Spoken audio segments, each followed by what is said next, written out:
Driverly.com, unlimited drama series. The selfie wasn't meant for me. That much was crystal clear from Julia's naked body sprawled across our Egyptian cotton sheets, the ones I'd bought her for our anniversary, with a caption that read, "Missing you already, baby." The timestamp showed yesterday, 2:47 p.m., right when I was supposed to be 300 miles away in Midland, drilling for crude oil and apparently missing my wife's afternoon entertainment. I'm Ian Carter, 41 years old, former Army engineer turned oilfield supervisor. And until this moment, I thought I was married to someone who gave a damn about our 12-year relationship. The photo had synced to our shared cloud account, which Julia had apparently forgotten about in her rush to document her infidelity. My hands trembled as I scrolled through more images. There was Brandon Lee, her so-called business partner from the PR firm, grinning like he'd won the lottery while lounging in my leather recliner. The same chair where I'd held Julia during her father's funeral 2 years ago. The same chair where we'd planned our future, back when I was naive enough to think we had one. "You've got to be kidding me," I muttered, sitting in my company trailer in the middle of nowhere, Texas. The irony wasn't lost on me. I was making more money than I'd ever dreamed of, pulling in $210,000 a year supervising drilling operations, while my wife was back home playing house with some gym rat pretty boy who drove a Mercedes and probably couldn't change his own oil. The worst part? Julia had refused to come with me to Midland. "I won't sacrifice my lifestyle for your oil field career," she'd declared 6 months ago, standing in our Dallas kitchen with her arms crossed like she was making some noble stand. "My work is here. My friends are here. Figure it out, Ian." So I figured it out, all right. I figured out that she wanted me gone so she could turn our marriage into her personal playground. My phone buzzed. A text from Omar, my drilling foreman and the closest thing I had to a friend out here. "Boss, we're ready for the next section whenever you are. Everything okay?" Everything was definitely not okay. But Omar didn't need to know that. Not yet. "Be right there," I typed back. Then took a screenshot of Julia's little photo gallery. Evidence.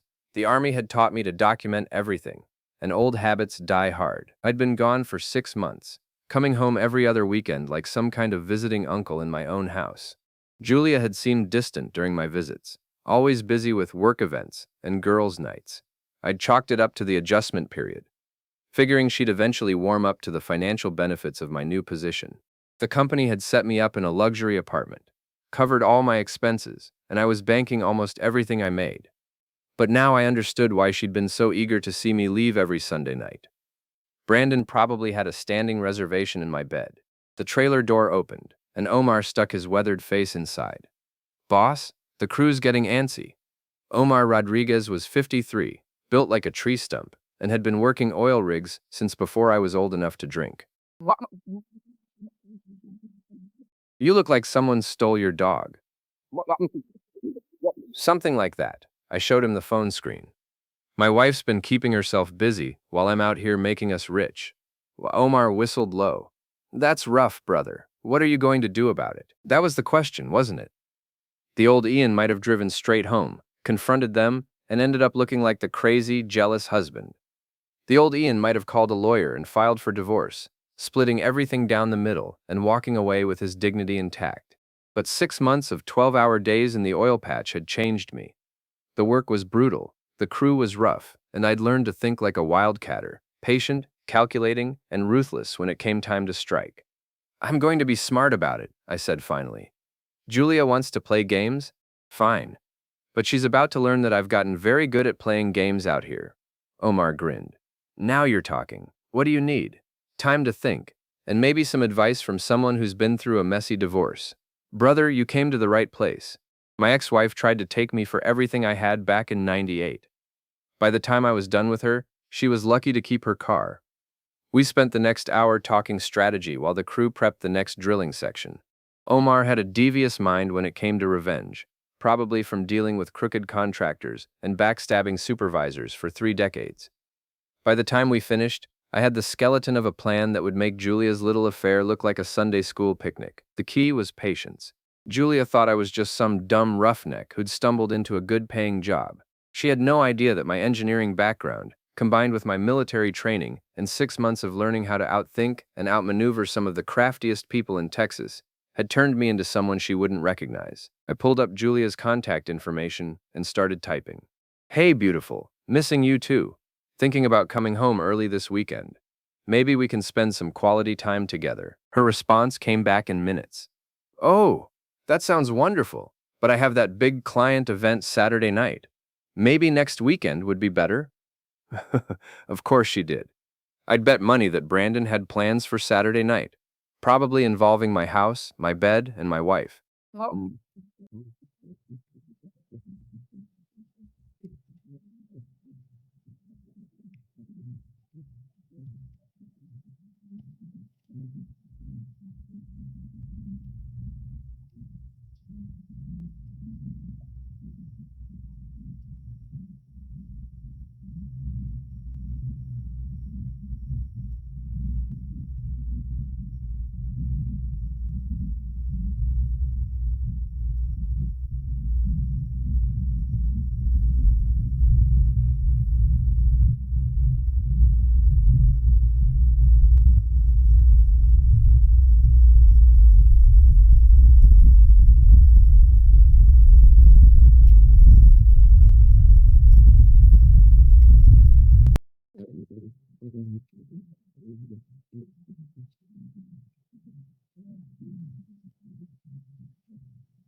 The house was dark except for our bedroom window, where I could see the flicker of candlelight. Classy. Instead of storming in like some cliched wronged husband, I parked down the street and settled in to wait. The army had taught me the value of reconnaissance, and Omar had reminded me that the best revenge required evidence. Lots of it. I pulled out my phone and started recording video as Brandon's silhouette appeared in the bedroom window, shirtless and obviously comfortable in my house. A few minutes later, Julia joined him, wearing the silk robe I'd bought her last Christmas. Perfect, I whispered, making sure to capture clear footage of both of them. Keep it up, you two. And they obliged me for another 20 minutes before the lights went out. I waited another hour, documenting the timeline, before driving to a hotel for the night. No point in confronting them yet.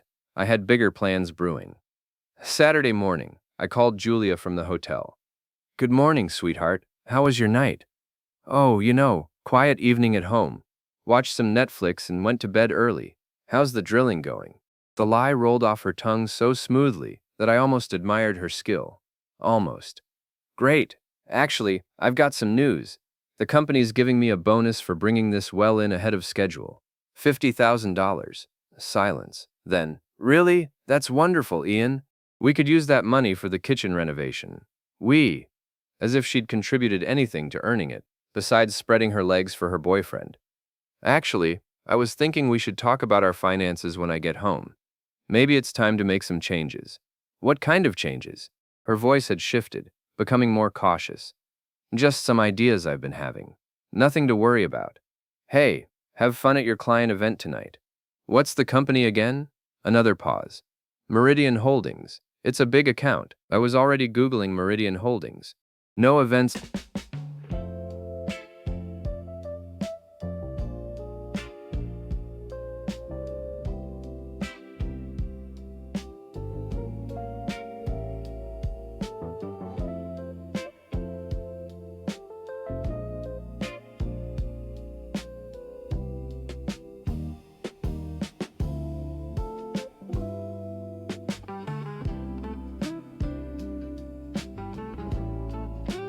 Listed on their website. No social media posts about any Saturday night functions. Julia was getting sloppy, which would make my job easier. Sounds important. I'll let you get ready. Love you too. I hung up and immediately called my bank. Time to start moving pieces on the chessboard. Yes, I need to make some changes to my accounts, I told the customer service representative. I want to remove my wife's access to our joint checking and savings accounts. Temporarily, for security reasons. It took 3 phone calls and some creative explanations. But by noon, Julia's debit cards would start declining. I also moved the bulk of our savings into a new account in my name only, leaving just enough in the joint account to avoid triggering any automatic overdraft alerts. Next, I called our mortgage company and credit card companies, adding fraud alerts to all our accounts. Nothing that would cause immediate problems, but enough to create friction if Julia tried to make any major financial moves. Then I drove to our neighborhood and parked where I could watch our house. Brandon's Mercedes arrived at 2 p.m., right on schedule. I took more photos and video, building my evidence file. At 6 p.m., I watched them leave together, Julia wearing a black cocktail dress that I'd never seen before. They were probably headed to dinner before whatever client event she'd invented. I followed them at a distance, my phone recording everything. Went to Cafe Pacific, an upscale restaurant in Highland Park. I parked across the street and used my phone's zoom to capture them holding hands across the table, feeding each other dessert, and generally acting like a couple on their anniversary. The footage was crystal clear, time-stamped, and absolutely damning. After dinner, they went back to our house. I gave them an hour to get comfortable, then made my move. I used my key to enter through the front door, making sure to be as quiet as possible. The sound of Julia's laughter drifted down from our bedroom, followed by Brandon's voice saying something about your husband's expensive taste in wine. They were drinking the bottle of Dom Perignon I'd been saving for our anniversary. I crept up the stairs, my phone recording audio as their conversation became clearer. I still can't believe he fell for that oil field job, Julia was saying. $50,000 bonus, my ass. He's probably making minimum wage and too embarrassed to admit it. As long as he stays gone, I don't care what he makes, Brandon replied. Though I have to admit, I'm getting attached to this lifestyle. Think he'd notice if I moved in permanently? They both laughed. Julia's laugh, the same one that used to make my heart skip, now sounded like nails on a chalkboard. Give it a few more months, Julia said. I'll file for divorce and take half of everything. Then we can be together without all this sneaking around. What if he fights it? Please. Ian's too nice for his own good. He'll probably apologize for not being a better husband and hand over the keys on his way out. That's when I decided to make my entrance. I walked into the bedroom doorway and cleared my throat. Sorry to interrupt, but I think there's been some confusion about my earning potential. Julia screamed and grabbed the sheet to cover herself. Brandon, to his credit, didn't scream, but he did jump so hard that he fell off the bed and landed on his ass on my hardwood floor. Ian, what are you doing here? Julia's face had gone white. I live here, remember? Though apparently, I'm not the only one who thinks so. I looked at Brandon, who was scrambling to find his underwear. Nice to finally meet you in person, Brandon. I've heard so much about you. This isn't what it looks like, Julia started. But I held up my hand. Please don't insult my intelligence. I've been watching you two for hours. Great choice on the restaurant, by the way. The lighting was perfect for video. Brandon found his boxers and stood up, trying to look dignified. Look, man, I can explain. No need. I understand completely. My wife told you I was some kind of broke loser working a dead-end job, so you figured you'd help yourself to my house, my bed, and my champagne. The thing is, Brandon, Julia's not very good with numbers. I pulled out my phone and showed them both my latest bank statement. See, I'm actually making $210,000 a year, plus bonuses. The company covers all my living expenses, so I'm banking about $15,000 a month. But don't worry, you won't have to feel guilty about spending my money much longer. Julia's eyes widened as she saw the numbers. Ian, I can explain everything. I'm sure you can. But here's the thing. I don't want to hear it. What I want is for Romeo here to get dressed and get out of my house, now. Brandon was pulling on his pants, moving faster than I'd seen him move in any of the surveillance footage. We should talk about this like adults. We should, I agreed. But first, you should know that I've already sent copies of tonight's video to your wife. Brandon froze. What? Naomi, right? Lovely woman. I found her contact information on your company's website. She seemed very interested in seeing what her husband does for fun on Saturday nights. The color drained from Brandon's face. You didn't. I showed him my phone screen, displaying a sent message with video attachments. Oh, I did. She should be getting them right about now. As if on cue, Brandon's phone started ringing. He looked at the screen and visibly flinched. Naomi was calling. You might want to take that, I suggested. She's probably got some questions. Brandon grabbed his shirt and shoes and ran for the door without another word. I heard his Mercedes start up and screech out of the driveway like he was fleeing a crime scene. Which, in a way, he was. Julia was sitting on the bed, still clutching the sheet, tears streaming down her face. Ian, please, we need to talk about this. We do, I agreed. But not tonight. Tonight, I'm going to sleep in the guest room, and you're going to think about how much your little affair is going to cost you. Tomorrow, Your intern filed this, then withdrew it. What did you promise her? It was consensual. She's 23 years old! Watch more on Grammarly.com. we'll start discussing the details. I turned to leave, then paused at the doorway. Oh, and Julia? You might want to check your debit cards. I made some security changes to our accounts today. Wouldn't want anyone unauthorized getting access to my money. The look of panic that crossed her face was almost worth the 6 months of loneliness I'd endured in Midland. A Sunday morning arrived, with the sound of Julia's frustrated cursing from the kitchen. I found her standing at the counter with her laptop open, frantically typing and clicking. My cards aren't working, she said without looking up, and I can't access our savings account online. Good morning to you too, sweetheart. I poured myself a cup of coffee and sat down across from her. Sleep well? Don't play games with me, Ian. What did you do to our accounts? I secured them. Seemed like the responsible thing to do, considering my wife has been lying to me for months about her extracurricular activities. Julia slammed the laptop shut. You can't just cut me off from our money. Actually, I can, especially since it's my money. You know, the money I've been earning while you've been playing house with your boyfriend. She tried a different approach, softening her voice and sitting down next to me. Ian, I know how this must look, but Brandon and it's not serious. It was just a mistake, a moment of weakness while you were gone so much. 6 months of moments of weakness? That's impressive stamina, even for you. Please, can we just talk about this rationally? I made a mistake, but we can work through this. We've been together for 12 years, 11 of which were apparently practice for your Oscar-worthy performance last night. I pulled out my phone and showed her the bank statement again. Here's what's going to happen, Julia. You're going to pack your things and move out of my house. Today. Your house. This is our house. Check the deed. My name only, remember? You insisted on keeping your maiden name and your financial independence. Congratulations, you got your wish. That was technically a lie. We were both on the deed, but Julia had never bothered to read the paperwork when we'd bought the house. Her face told me she was realizing how much she didn't know about our finances. You can't just throw me out. I have rights. You have the right to find somewhere else to sleep tonight, preferably somewhere that doesn't belong to me. My phone rang. Omar's name appeared on the screen. Excuse me, I told Julia, then answered.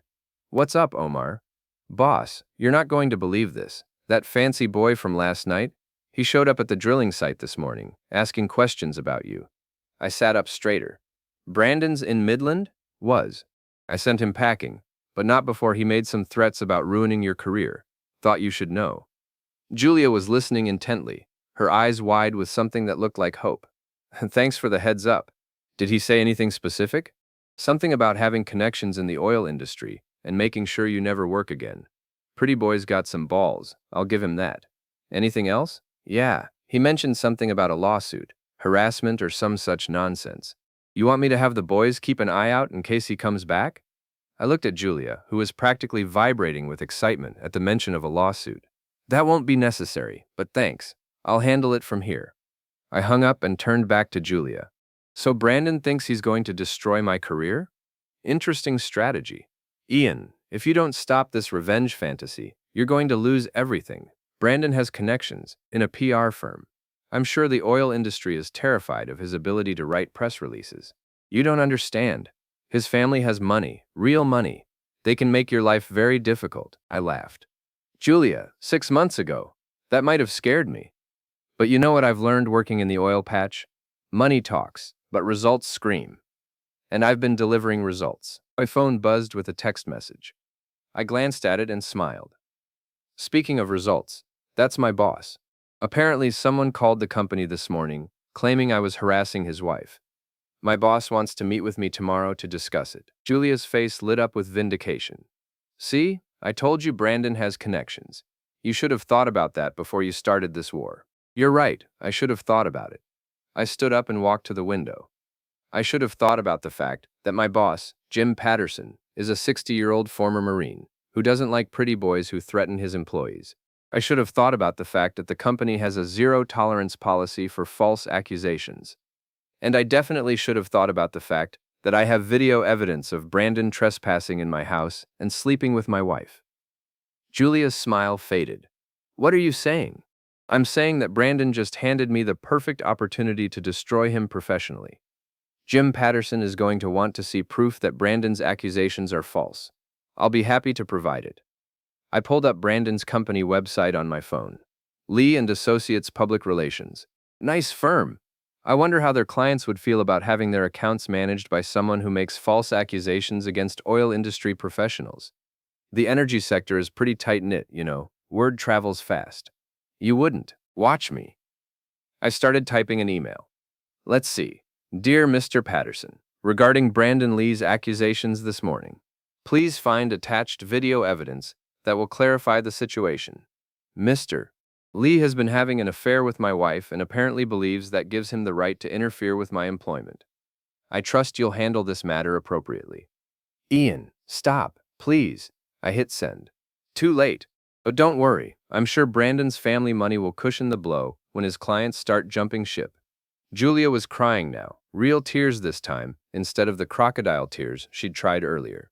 Why are you doing this? I made a mistake, but destroying Brandon won't fix our marriage. You're right.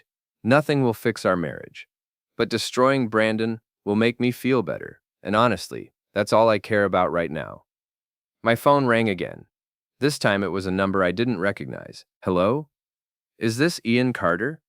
The voice was female, upset. Yes. Who's this? This is Naomi Lee, Brandon's wife. We need to talk.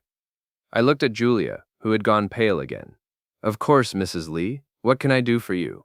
I want to know everything. About my husband, about your wife, about how long this has been going on. And I want to know how we're going to make them pay for what they've done to us. Julia was shaking her head frantically, mouthing no over and over. Mrs. Lee, I think that's an excellent idea. Are you free for coffee this afternoon? Yes.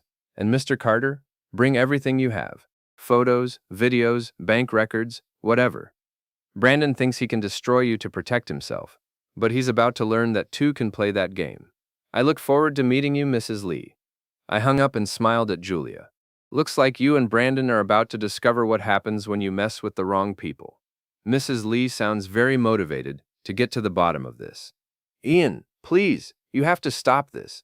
Brandon's family will disown him when they find out he's been cheating on his wife and trying to destroy innocent people's careers. Rich families don't like scandals, Julia. It's bad for business. I stood up and headed for the door. You have until I get back from my coffee meeting to pack your things and get out. After that, I'm changing the locks.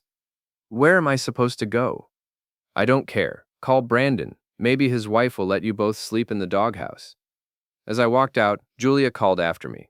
This isn't over, Ian. You can't just destroy people's lives because you're hurt. I turned back to look at her one more time. You're right, Julia. This isn't over. It's just getting started.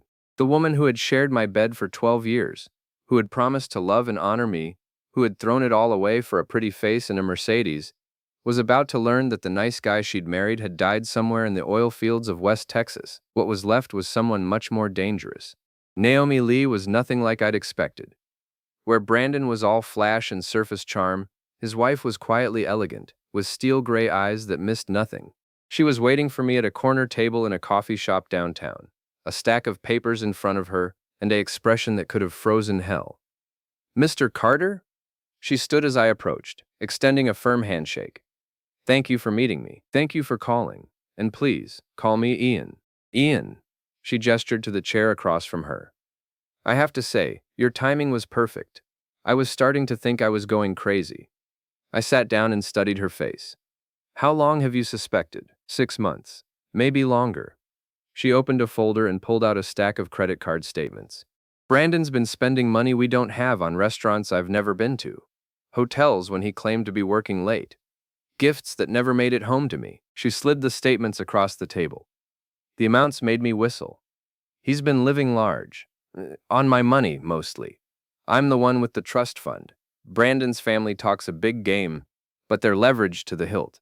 The PR firm is barely breaking even. That was interesting.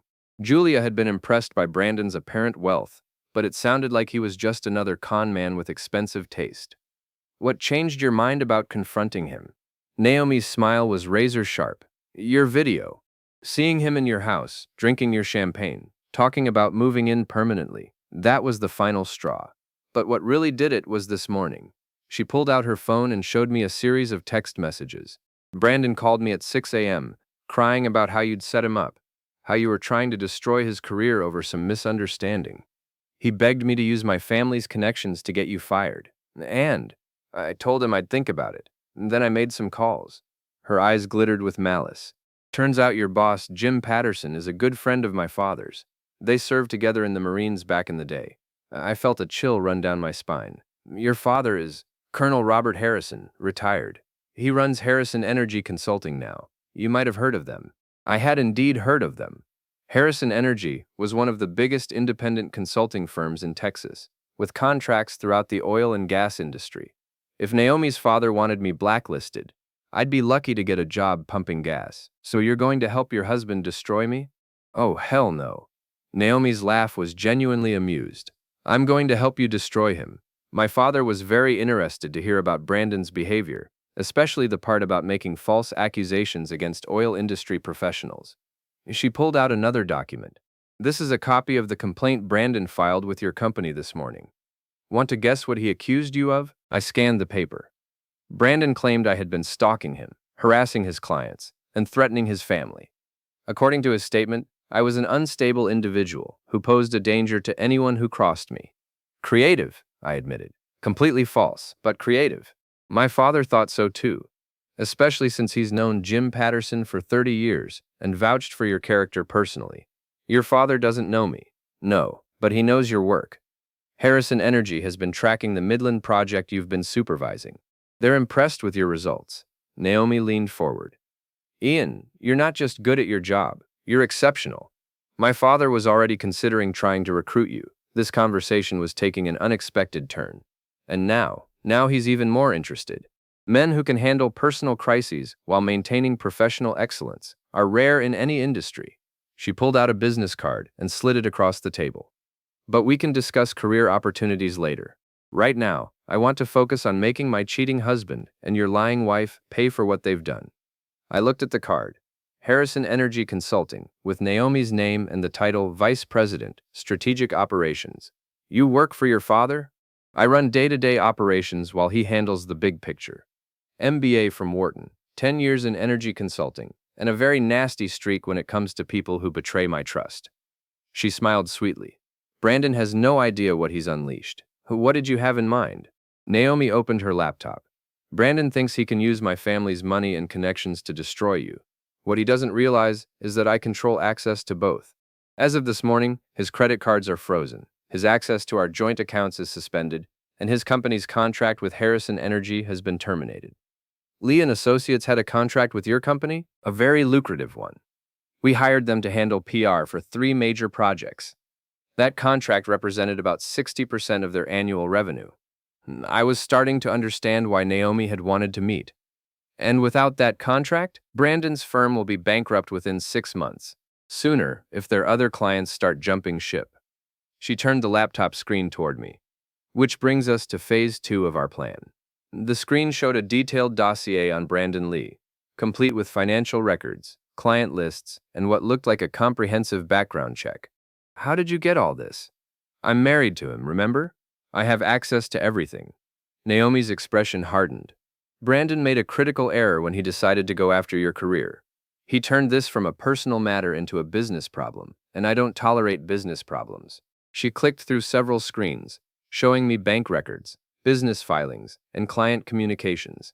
Lee and Associates is already on thin ice financially. They've been using creative accounting to hide their cash flow problems, and Brandon's been skimming money from client accounts to fund his lifestyle. That's embezzlement. It is indeed. And once their remaining clients find out about it, along with Brandon's habit of sleeping with married women and making false accusations against industry professionals, she shrugged. Well, let's just say the PR business is built on reputation. I was beginning to appreciate Naomi's approach. Where I'd been thinking about personal revenge, she was orchestrating professional destruction. What about Julia? What about her? She's a mid-level PR executive with no real skills and a reputation that's about to become very problematic. Once word gets out about her affair with Brandon and her role in his attempt to destroy your career, she'll be unemployable in Dallas. You've thought this through. I've had 6 months to think about it. The only thing I was missing was proof and a partner who understood the stakes.